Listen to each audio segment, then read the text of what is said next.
Great morning, my friends. This is your boy Dragon with another 10-minute or so Rise Up with Dragon. Welcome to the playing field of your consciousness. This podcast's intention is to remove the blindfolds from your program mind so that you can gain access to higher levels of consciousness and tap into your true great potential.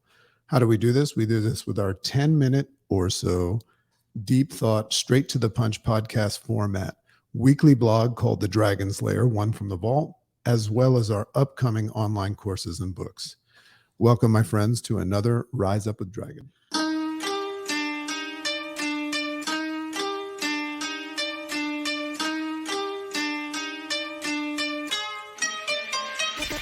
Great morning, world! Welcome to the Rise Up with Dragon podcast with your host, Dragon!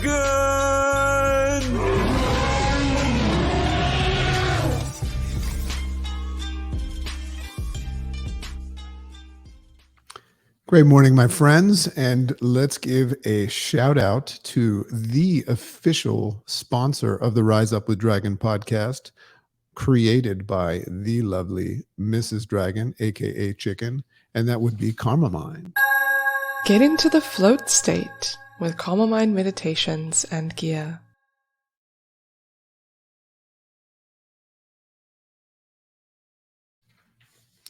So great morning, my friends. Very excited to be here with you, as always. Interesting, I'd like to share a little bit of dragon thoughts before I get into my rise up. Today it's called Detachable, and I think you're going to like it. Well, I sure hope you do. And I hope you use it. But, it was interesting. I was out for my walk with Chicken this morning, and we get into some pretty deep conversations. And I was just recognizing that I guess it was coming from a place of gratitude of all of this stuff that I do and the work that I'm doing and the work that I'm creating for my book with my interface response system, that like most people, I was fascinated by anxiety this morning. Because even still, after doing all this work and just becoming like close to unfuckwithable, I still experience bouts of anxiety, but I really just experience them as feelings. So I was just telling Chicken that this morning, it's kind of fascinating when you have the ability to observe things and recognize that they might not be real. They just might be how you feel. Interesting to look at that way. So this morning, one of the things for me is always money. No matter how much money I have, anytime I find myself having to spend something, it triggers some sort of anxiety. And it's attached to so many things. We don't have time to talk about it now.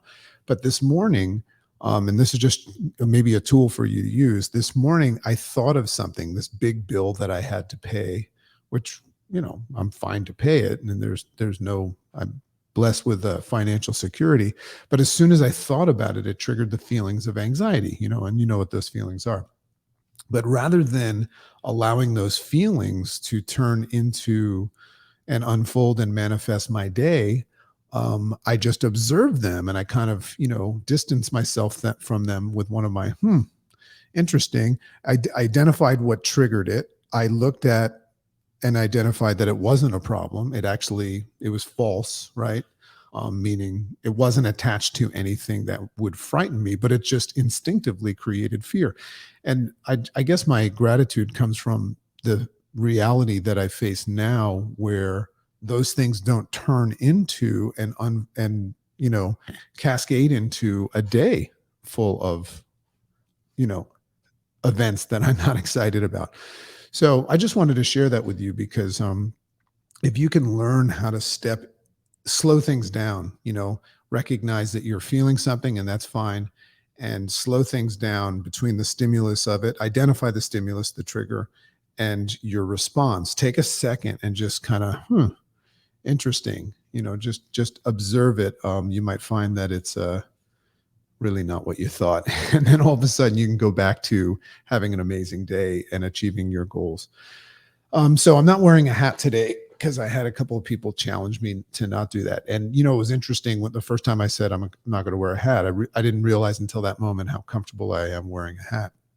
But I love when I get challenged to do things that are uncomfortable, just because I'm so excited about growth and expansion and stepping into new levels and tapping into new levels of consciousness. So yeah, I'm kind of excited to not have a hat on today because it's uncomfortable, and that excites me.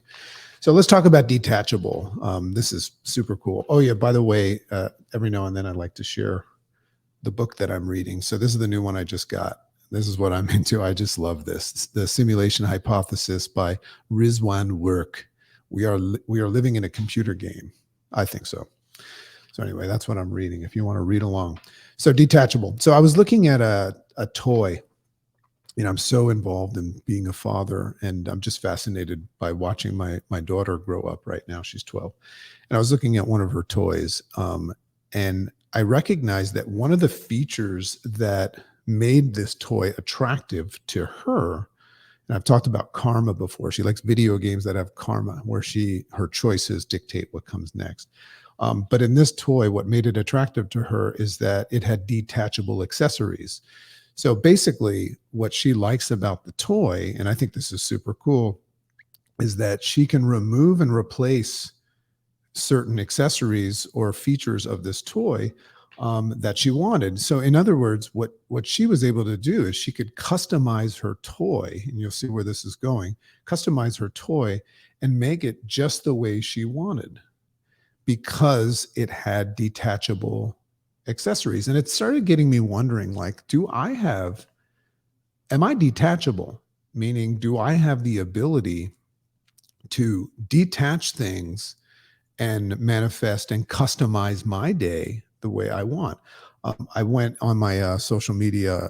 I think it was, I just did a little bit of journaling this morning, and I was just talking about this on my Facebook, about how we wake up in the morning and we have these 24 hours of just blessed opportunity in front of us, and we get to decide how that's going to unfold. But that requires being detachable. You have to be able to detach from yesterday. You have to be able to detach from things as they show up and say this, and sort through them. This doesn't support my future, and things like that. So we have to really learn how to get to detach, because it's very easy to get attached to a negative feeling, a negative person, an event, a happening of sort. If we get attached to things, like maybe getting attached to the idea that you're anxious, then it becomes progressively harder to detach. That's why it's so important to live in that eye of the storm, in the space between.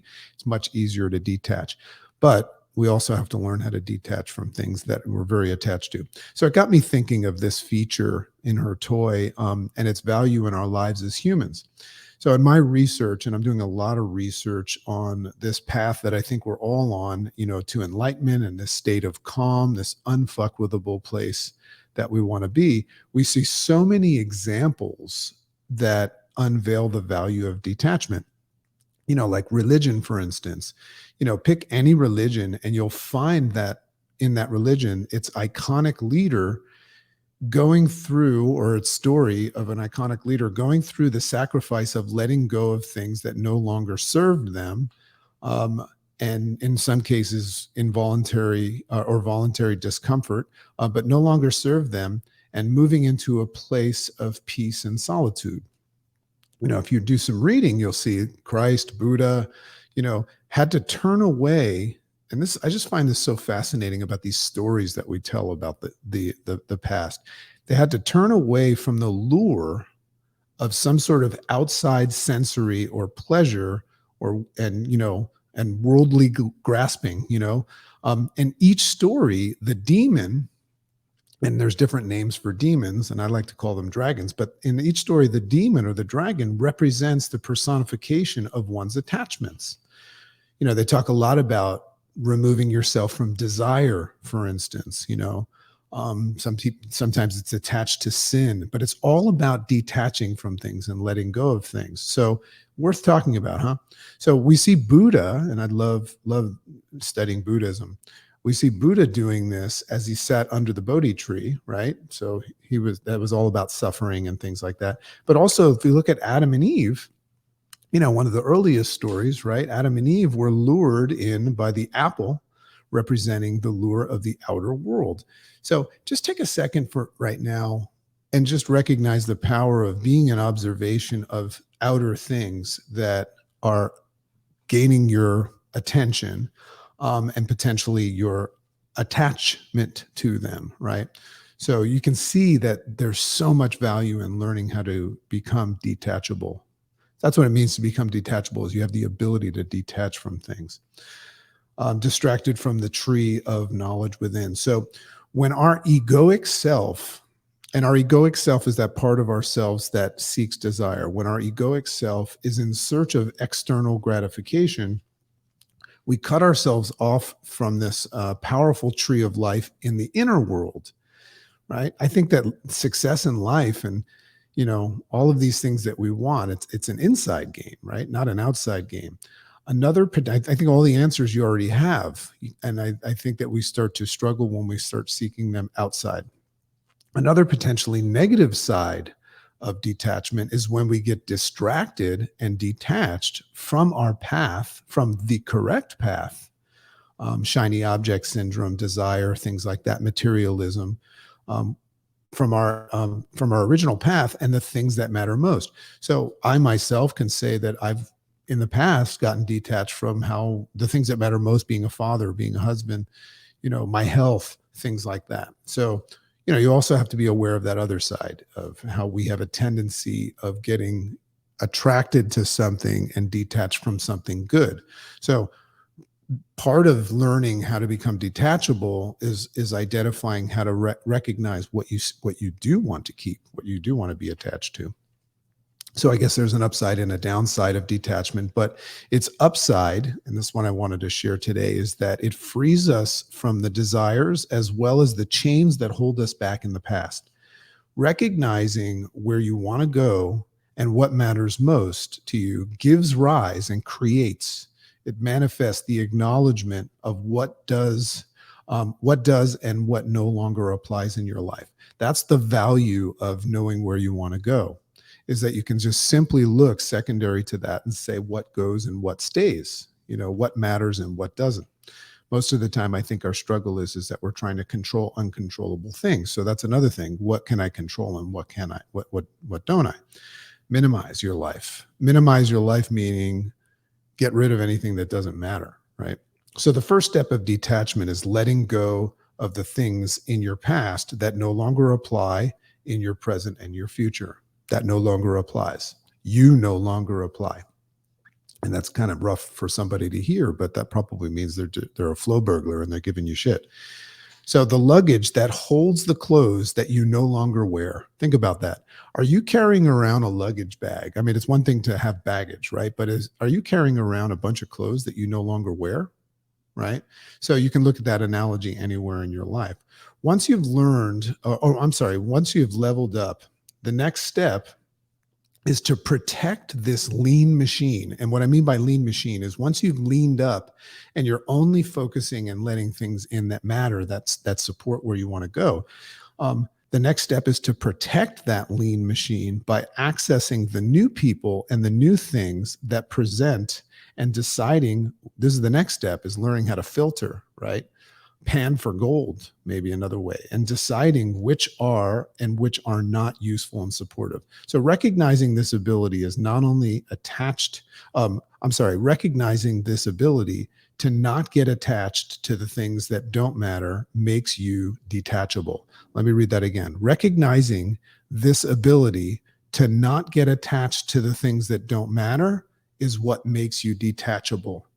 You have the power to not get attached to things. And if you mistakenly do, which it could manifest as a feeling, you detach from them. Being detachable means being free and able to not get attached to things that don't support where you are going and how you want to feel. So love and appreciate you all. This has been another Rise Up with Dragon, 14 minutes. That's why I say 10 minutes or so. And remember, our podcast is just doing so well. We appreciate all the feedback. I love to dissect ideas and thoughts and words. So have at it. Get on my social media at Rise Up at Dragon. Follow us, rate us, and review us on iTunes with Rise Up with Dragon podcast. Book is almost done. And remember, we have our new podcast, NFTs Made Simple, with my brother, Mark Savant, which I think is extremely relevant right now in the world. Love and appreciate you. Have an amazing day, and I'll see you next time.